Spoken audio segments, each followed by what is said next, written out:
Vi skal fortælle lidt om buelængder.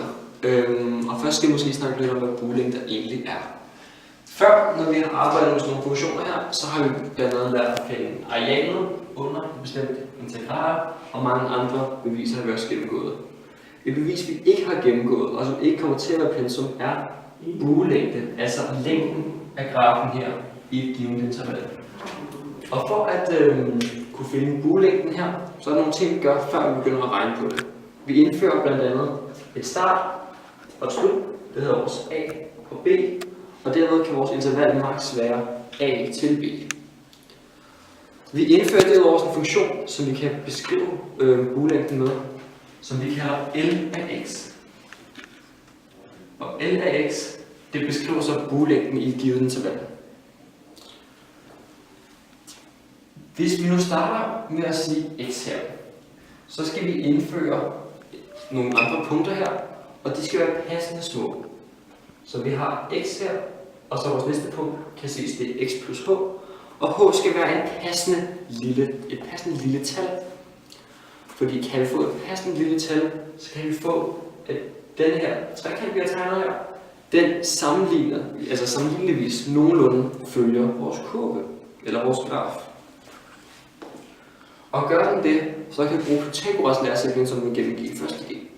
Den siger jo, at a plus b er lige med c er, altså vi kan finde længden af hypotenusen, hvis vi har de to andre sider. Da vi ved, at intervallet her, det er h, så må den her side givetvis være h. Og højden af vores trekant, den kalder vi delta y. Før vi går i gang med at udregne på nogle af det her, så skal vi også finde ud af, hvilket interval vi leder i. Fordi der er flere måder her, vi kan indføre. Vi kan blandt andet sige, at intervallet mellem a til a, vi kan kalde det vores længde af grafen fra a, den vil altid være lige 0. Og grunden til, at den altid vil være lige 0, det er fordi interval fra a til a har givetvis ikke nogen længde. Et andet interval, vi kan indføre, det er længden fra x til b, altså længden af hele vores graf her. Den beskriver vi med at skrive L til B. Tilbage på Pythagoras. Hvis vi nu gerne vil udregne hypotenusen af den her trekant, der sammenligneligvis ligner, hvordan kurven går, så kan vi skrive det op som følgende. Hvis jeg starter herover og skriver, så har jeg vores h i anden plus vores delta y i anden under kvadratrod. Den vil jo sammenligneligvis følge Kogens bølge, vil jeg sige. Og den kan vi skrive L af x plus h minus L af x. Altså afstanden på kurven mellem de her to punkter. Og nu vil man sige det så over og gennemgå nogle mere basale regneregler, og også udføre beviset for, hvordan vi regner med det her. Vi har det her udtryk, hvor I kan se, hvor vi har, at længden af lige er nærmest lige længden af kurven. For at komme videre i vores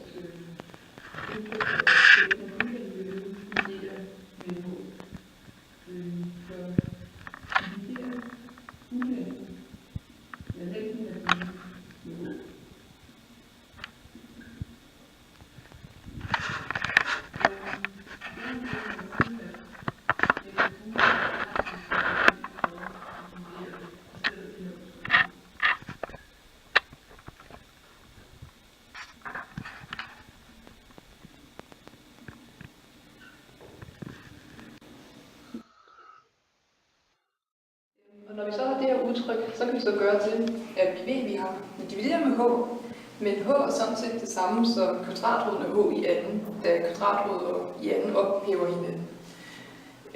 Så vi kan gøre det, at vi kan skrive det op og skrive det på denne måde også.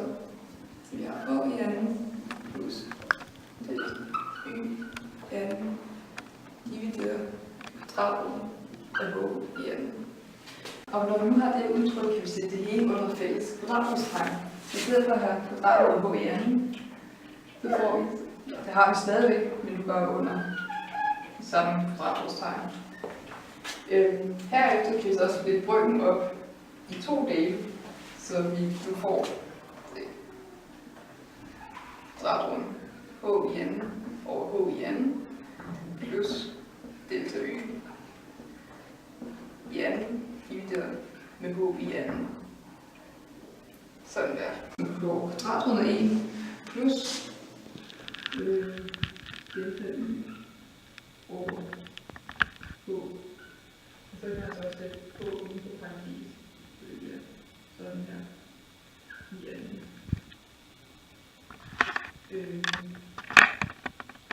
Nu er vi så divideret med h. For at vi kan finde længden af en buelængde, så er det nødvendigt, at buelængden er differential i intervallet a til b. Og hvis der funktionen er differentiabel, så gælder det,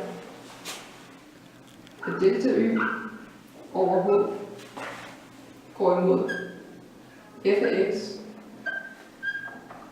for h går mod 0. Derved vil vi lade h gå mod 0. Så vi tager nu længden af buelængden. Det er det her udtryk heroppe, og der h går mod 0.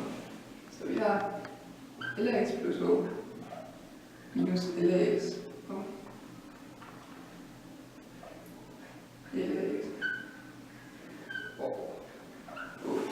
Ja, lige nu er det her udtryk, det er altså nærmest med det her udtryk. Så det er det her udtryk, hvor vi laver h på 0. Så vi ser, at hvis vi laver h på 0, så har vi delta y til at stå tilbage. Og vi kan se her, at vi stadig over, at når h går med 0, vil delta y gå imod L af x. Vi får derfor udtrykket radio y plus et mærke x.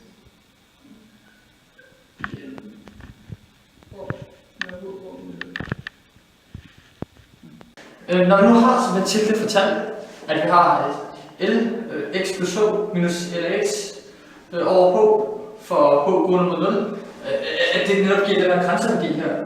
Men så kan vi netop betragte det her som en differential quotient for vores hjemmelavede funktion L af x. Så altså vil det her svare til L mærke af x. Super.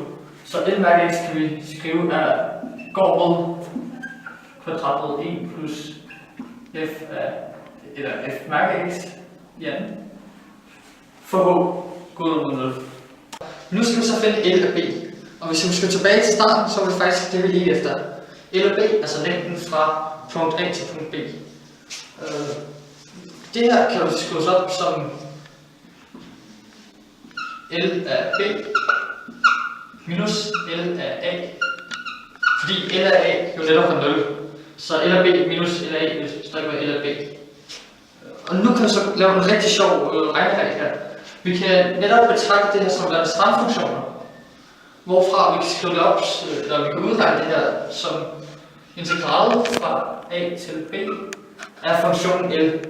Men det er jo ikke funktioner L, det er jo netop ikke strandfunktioner. Det er kun strandfunktioner til differentialkvotienten for funktionen L.